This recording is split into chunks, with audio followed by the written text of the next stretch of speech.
So a core feature of infrastructure debt is its defensive nature and resilience through economic cycles.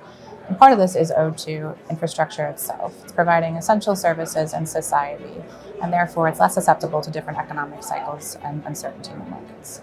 Another feature of infrastructure debt that's particularly helpful in this current environment is the ability to pass through either partially or fully rising costs. And so in a high inflationary environment like we have right now, this helps insulate the project and the asset performance.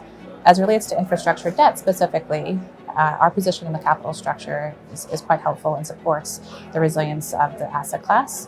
We are senior in the capital structure, meaning we have equity providing that first loss, and that taken with a strong collateral package and security helps provide that resilience and protect the asset value.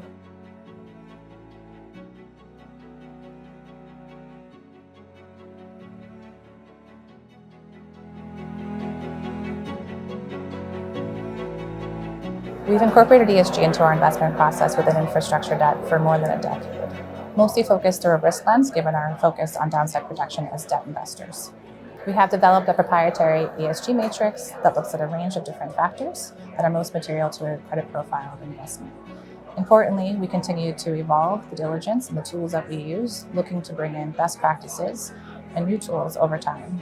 As it relates to climate risk, importantly, we've sought to bring in more science-based approach to analysis. For example, in the last year, we've integrated a transition risk framework that is used to provide standard methodology to assess how an asset might be exposed to different aspects of transition risk. So for example, we'll look at how a borrower measures their emission, if they have any sort of decarbonization plans or targets in place, and what sort of governance they have around their climate strategy. And that helps to inform us as a lender about how well positioned they are to manage transition risk.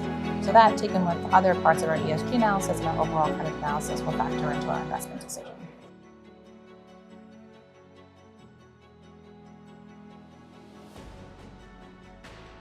So I think any event that allows for a diverse group of stakeholders to come together, exchange their thoughts, challenges, opportunities is so important. What I especially enjoy about these forums and conferences is the ability to learn from each other. There are many different perspectives in the room, on stage, and at the end of the day, we're all learning.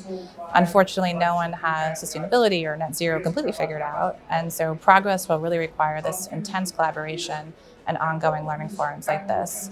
And as investors, we feel it's our responsibility to our owners, our clients, and other stakeholders to engage on topics where we have a role to play. And the energy transition is certainly one of those topics.